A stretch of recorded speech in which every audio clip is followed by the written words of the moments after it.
Olá, tudo bem com vocês? Vamos começar a aula da nossa semana. O capítulo é 6, fotossíntese e as folhas. Está na página 34 a 47. Bom, nós vamos começar, tá, falando dessa história em quadrinho, né? A árvore, o seu dia é todo dia.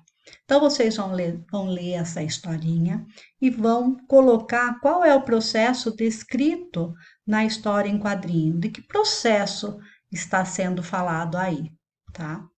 Bom, não é difícil imaginar porque a fotossíntese é um dos fenômenos mais importantes que conhecemos. Afinal, é por meio das reações químicas que ocorrem nos cloroplastos organoides celulares que possuem clorofila, que os animais herbívoros obtêm seu alimento servindo de sustento, em seguida aos animais carnívoros e assim por diante. Então a gente fala aqui de uma cadeia alimentar. Tem um exemplo aqui, o capim, né, que é o ser autótrofo, ele é produtor. Então o que acontece aqui? Ele vai captar, né, a sua energia luminosa e vai transformar em energia química através da fotossíntese. Daí o que acontece? A capivara, ela come o capim. A energia que está aqui, parte dela vai para a capivara. Então, por isso o sentido da seta, tá? Que está indo a energia. Daí a onça come a capivara. Essa parte dessa energia que está aqui na capivara passa para a onça. Então, eu tenho aqui uma cadeia alimentar. Daí, capim, quando morre, cai as suas folhas. Quando a capivara morre, quando a onça morre, nós temos a ação dos decompositores, que são certas espécies de fungos e bactérias. E eles vão transformar a matéria orgânica em inorgânica, vai transformar em sais minerais e a planta vai absorver junto com a água esses sais minerais e vai realizar a fotossíntese. Então, eu tenho um ciclo aqui, tá?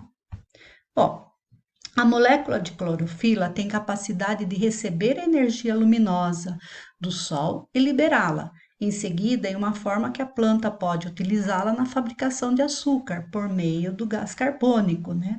Aqui está a fórmula do gás carbônico, CO2, atmosférico e da água com sais minerais que as raízes retiram do solo. Então, a gente já falou na aula passada sobre fotossíntese. Então, o que é a fotossíntese? Fotossíntese é uma transformação através da luz. Então, a planta recebe a luz do sol, que é captado aqui, tá? Pela clorofila, que é aquele pigmento que dá cor verde à planta. Aí vocês vão ver aqui que tá cheio de pontinho branco aqui. Esses pontinhos brancos são os estômatos, né?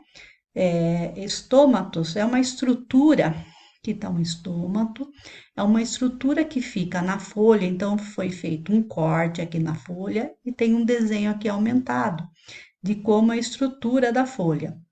Então, a primeira parte aqui é uma epiderme dorsal, e aqui no 2 e 3, né, a gente vê que tem um tecido com muitos estômatos. É por essa abertura que vai entrar energia luminosa, é por essa abertura que vai entrar o oxigênio, vai sair o gás carbônico na transpiração, é por essa abertura que vai entrar o gás carbônico e sair o oxigênio pelo processo da fotossíntese.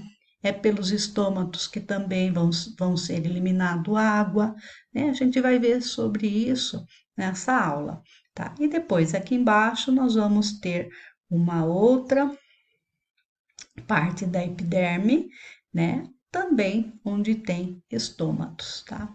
Bom, essa transformação de um tipo de energia luminosa em outro tipo que a planta utiliza é chamada de fotofosforilação.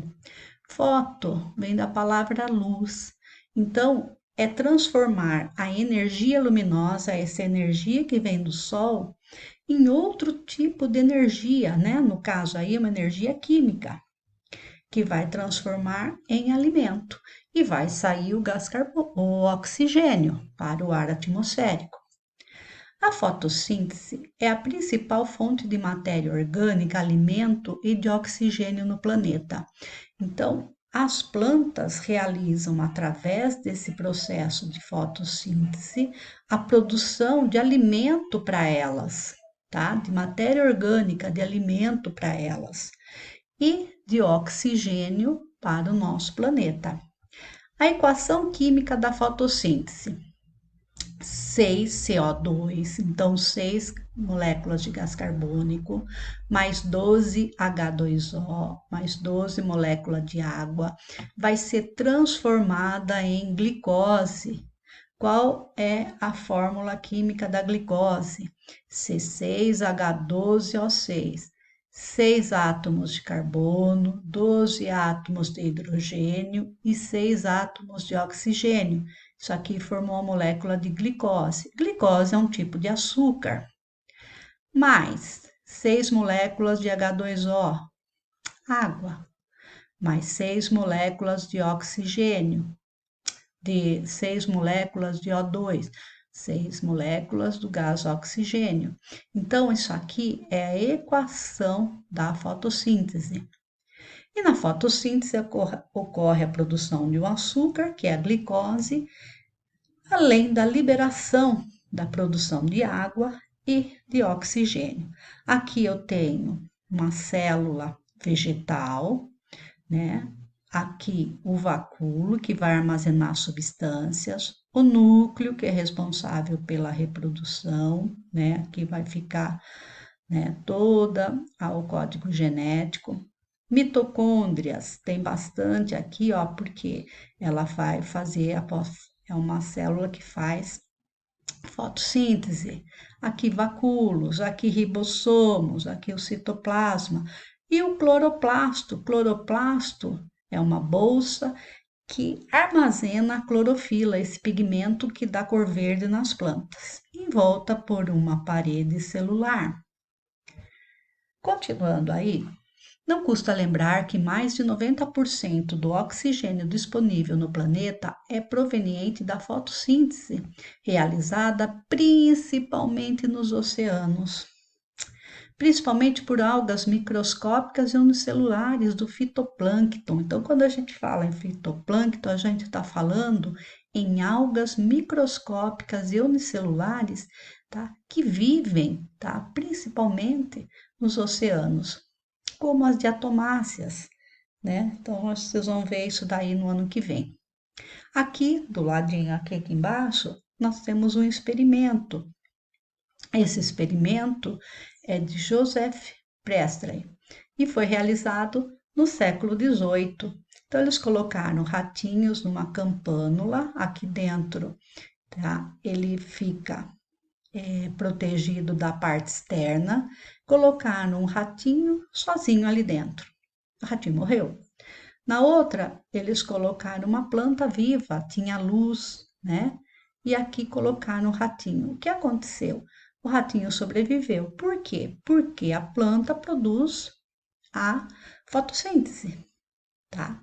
E o ratinho, né? Ele aqui, na respiração, ele vai eliminar o gás carbônico que a planta vai utilizar para fazer a fotossíntese. Então, isso aqui ele observou a reposição do oxigênio aqui pela planta. Bom, os vegetais fazem fotossíntese e, portanto, são autótrofos, são os produtores. Isso a gente tem visto desde algumas aulas aí, né? Ao contrário dos heterótrofos, dos seres consumidores, que dependem direta ou indiretamente dos autótrofos, né? Que os autótrofos são chamados de produtores.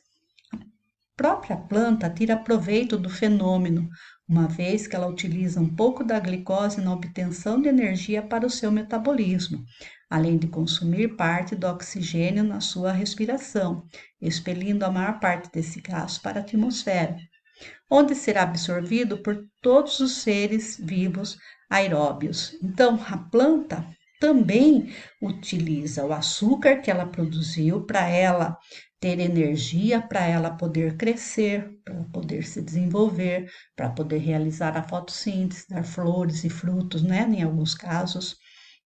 Ela também né? Utiliza na respiração. Planta respira 24 horas, tá? E ela elimina para o ar atmosférico, ela vai soltar para o ar atmosférico, né, o oxigênio, né, para todos os seres aeróbios, para todos os seres que dependem do oxigênio. Então aqui eu tenho outro, né, desenho aqui do lado mostrando, tá? O ser autótrofo, produtor, absorvendo, ele é fotossintetizante, absorvendo a luz solar. Ele elimina, ele produz a glicose, ele produz, né, o oxigênio. O ser autótrofo, ele vai precisar desse alimento, desse oxigênio. O ser autótrofo elimina água, elimina gás carbônico e a planta vai absorver, além dela fazer a respiração. Por isso que o oxigênio está aqui, ó, porque esse autótrofo fotossintetizante também respira. Além de realizar o processo da fotossíntese, ele vai respirar. Então, aqui resumindo, uma fração de energia luminosa captada pela clorofila é guardada como energia química no açúcar produzido, é o que nós falamos. Daí aqui tem você sabia que vocês vão dar uma lida, porque, né, foi falado que a Amazônia se tornou conhecida como o pulmão do mundo. Vai explicar aqui por causa desta fala que é errada. Quem na realidade é o verdadeiro pulmão do mundo são os oceanos, as algas, as águas, aonde vão ter algas microscópicas, né, que são os fitoplâncton, que vão produzir a maior parte, 90% do oxigênio, né, que existe no nosso planeta. Lógico, as florestas, né, as plantas produzem, né, realizam a fotossíntese e vão, né, produzir o oxigênio, vai no processo da fotossíntese. Mas a grande parte do oxigênio da Terra, ela é produzida pelos fitoplânctons que vão viver, né, a maior parte nos oceanos, tá? Então vocês vão dar uma lidinha aqui. Depois nós vamos, né, falar um pouquinho sobre essa molécula mágica, a clorofila, né, uma molécula incrível por não se desgasta e também não sofre modificações estruturais no decorrer da fotossíntese. Se extrairmos a clorofila de alguns cloroplastos e a iluminarmos, faremos com que ela brilhe no escuro. Ocorre o fenômeno da fluorescência. A existência de vários cloroplastos em cada célula dos tecidos clorofilados da planta aumenta muito a superfície que absorve a radiação solar. Então, tem que ter muito cloroplasto para que haja a absorção, né, da radiação solar. Também participam da fotossíntese os pigmentos carotenoides, os pigmentos avermelhados ou amarelados, por exemplo, da cenoura, né? Aproveitam parte da luz que não é absorvida pela clorofila. A clorofila absorve a cor verde. E esses pigmentos carotenoides também, que eles são avermelhados ou amarelados, eles também absorvem uma parte da luz, tá?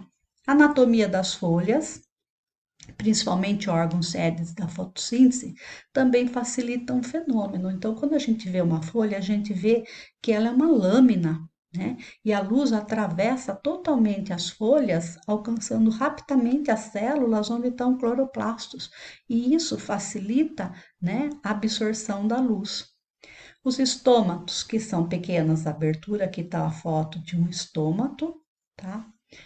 Aqui vai permitir as trocas gasosas da planta com o meio ambiente, então vai entrar oxigênio, vai sair gás carbônico na respiração. No processo da respiração, entra oxigênio, sai gás carbônico. Na fotossíntese vai entrar o gás carbônico e vai eliminar o oxigênio. Tá? Levando em conta os dois principais tipos de clorofila que existem nos cloroplastos, as radiações da luz visível mais eficientes na fotossíntese são a vermelha e a azul. Bom, agora a gente vê aqui as 7 radiações monocromáticas que compõem o espectro da luz visível. Então, quando for estudar luz, né, que vocês vão estudar mais para frente, né, sobre luz, a gente vai ver que a luz visível ela é formada pelas cores que estão aqui, né? O violeta está um pouco diferente aqui, né? Essas cores, elas formam a luz branca, a luz invisível, tá? A absorção da luz verde pela clorofila é praticamente nula e por ser quase totalmente refletida, a sua substância mostra-se verde aos nossos olhos. Então, por isso que a gente enxerga o verde. Por quê? Porque a luz verde, né, ela é absorvida e refletida, tá? Então, vocês vão estudar as cores dos objetos, né, mais para frente. O que interessa para nós aqui é sobre essa parte da luz visível, a luz branca, que é importante para nossa fotossíntese, né? Então, o que as plantas vão fazer? Elas vão absorver essa energia luminosa e vão transformar em energia química, né? Que vai reagir com o gás carbônico, com a água, né? Vai transformar em glicose e vai eliminar, vai soltar o gás carbônico, o oxigênio, desculpe, o oxigênio para o meio ambiente. Bom, aqui nessa parte, né, os caminhos dos elementos químicos, ele vai falar sobre a necessidade, né, do gás carbônico para a fotossíntese. Então, os cientistas, eles marcaram de onde vem, né, o carbono, da onde vem o oxigênio, tá? Aqui não, vamos pular um pouquinho essa parte. Aqui a gente vai falar, tá? Ao contrário da respiração, que é um fenômeno que ocorre durante 24 horas do dia nas plantas e nos animais, a fotossíntese depende da luz na fase clara.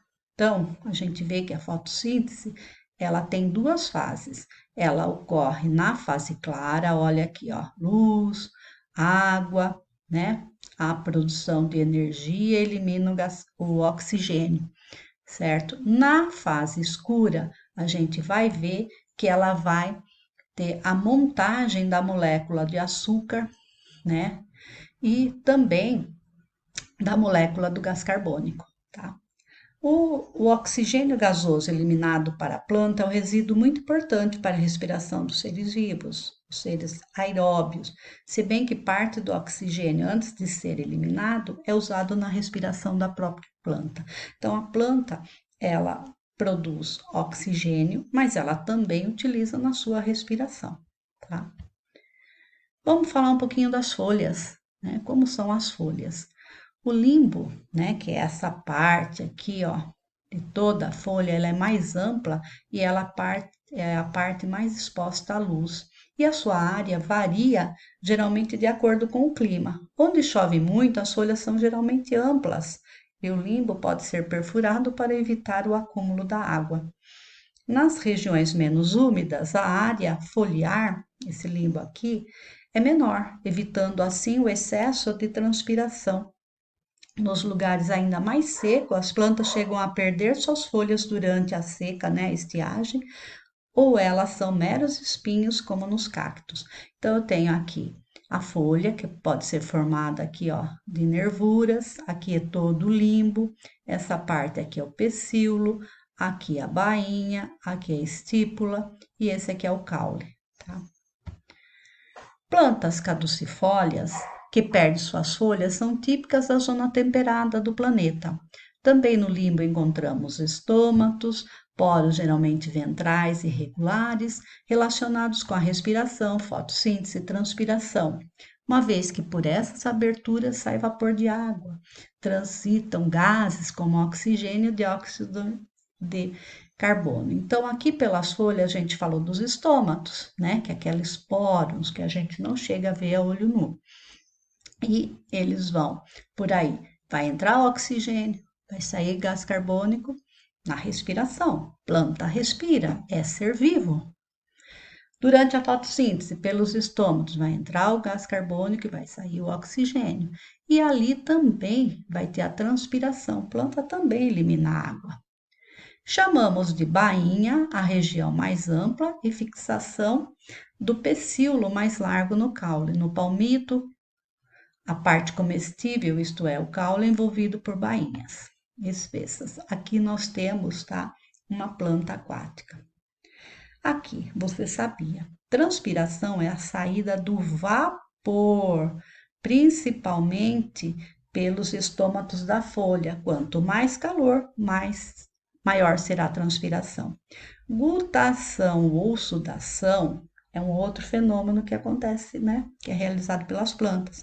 É a perda de água sob a forma líquida, por estruturas denominada hidatódios, tá? Esse processo ocorre quando as raízes absorvem do solo uma quantidade maior que a de água, que é a eliminação da transpiração. Modificações das folhas. Algumas folhas sofrem transformações, constituem estrutura muito importante para as plantas de certas espécies. Vejam alguns exemplos. Cotilédones. O que a gente tem como exemplo aqui? O feijão. Então, aqui dentro, nós vamos ter matéria nutritiva que vai sustentar o embrião na germinação. Ao esgotar suas reservas, a planta já pode realizar a fotossíntese. Olha aqui, quando acontece a germinação, ela já tem folhas e ela começa a realizar a fotossíntese. Assídias ou urnas, né? Aqui são armadilhas que acontecem em plantas insetívoras ou carnívoras, né? Os animais aqui são capturados e digeridos, não é como desenho que a gente vê que ela está mastigando, ela vai absorver, tá? Enriquecendo uma dieta de nitrogênio do vegetal. Aqui, gavinhas, né? Como no caso das plantas como ervilha, maracujá e uva, tem essas gavinhas aqui, ó, que servem para fixação. Brácteas, como eu tenho aqui o antúrio, a margarida, o copo de leite. Na realidade, aonde estão as flores? Aqui, ó. Olha as flores aqui. Então, para ter um atrativo, né? As folhas são modificadas e assumem várias cores, né? Elas protegem as estruturas e são atrativos. E nós temos os espinhos, que são modificações de folhas, né? Que vai ajudar a reduzir, a diminuir a transpiração e a fotossíntese passa a ser feita pelo caule, plantas características de lugar que tem pouca água. A queda das folhas, então a gente vai ver que na zona temperada, principalmente na Europa, né, a gente vê que as árvores, arbustos caducifólios perdem suas folhas, uma vez que a própria copa não suportaria o peso da neve acumulada sobre ela, tá? Então, o que acontece nesse momento, né? Como a temperatura não permite, tem a formação de novas moléculas de clorofila, e o que vai acontecer? Começa a formar os pigmentos vermelhos, né, que vão proteger os tecidos que realizam a fotossíntese durante o outono. As árvores absorvem os nutrientes da folha para recolher o máximo de nutrientes antes que as folhas caiam, né? Porque a planta precisa de energia que é gerada na fotossíntese. Então a gente vê que elas começam a produzir, né? Essas folhas começam a se tornar alaranjado porque tem esse pigmento caroteno. A xantofila vai deixar as folhas amareladas e antocianinas avermelhadas, tá? E aí, quando as folhas morrem, já mostra a cor parda e já estão repletas de ácido tanino, tá? Bom, agora vocês vão para a atividade, vocês vão realizar a atividade 1. Vejam aqui, na atividade 1, as plantas 1 e 2, né? Elas foram aqui, ó, 1 e 2, elas foram colocadas aqui. Ela está em saco plástico exposta à luz e aqui, né, à noite, né? Qual o resultado esperado? Aqui vejam que ela está transparente e aqui escura. Qual o resultado esperado, né? Esse daqui com o plástico transparente, ela vai receber luz solar. E essa aqui com plástico escuro, o que vai acontecer com essa planta 2, né? A pergunta 2. Podemos afirmar que sem luz a vida deixaria de existir na Terra. Justifique sua resposta. né? Sem luz, o que vai acontecer com os seres fotossintetizantes? É isso que vocês vão colocar aqui. Na 3. Como o acúmulo de gás carbônico é prejudicial, inclusive por aumentar o efeito estufa, poderíamos viver sem ele? Justifique a sua resposta, né? O gás carbônico a gente vai estudar mais adiante, que ele vai aumentar, né, o efeito estufa no nosso planeta. Mas é possível viver sem o gás carbônico? Vamos pensar na fotossíntese, tá, pessoal? 5. Não façam a 4. Veja que nós pulamos para 5. Durante as férias de julho, Marcela foi para a casa de sua avó Marianinha, senhora muito preocupada com a saúde de sua neta. Na hora de dormir, Dona Marianinha pediu a Marcela que tirasse o vaso de flores que estava no seu quarto, alegando que era prejudicial à saúde. Então, na pergunta aí, Dona Marianinha estava correta? Justifique sua resposta, né? Então, ela estava correta em falar sobre isso. A próxima aí, a fotossíntese é importante por dois motivos. Quais são eles? Qual que é a importância na 6 da fotossíntese, né? Para as plantas e para nós, né? Vamos pensar aí na parte de alimento e na parte de. Continuando aí, na 9, vocês veem que tem uma tirinha aí, responda o que se pede, tá? Na 10, qual é a função dos estômatos? É só vocês procurarem ali na apostila. E na 12, responda o que se pede. Por que as plantas transpiram mais durante o dia? Por que a planta vai eliminar mais água durante o dia? O que tem durante o dia? E na letra B, qual é a diferença de transpiração, egutação ou sudação? Pessoal, coloquem foto ou respondam na plataforma e coloquem foto no nosso grupo WhatsApp. Qualquer coisa, estamos lá. Beijos, até mais.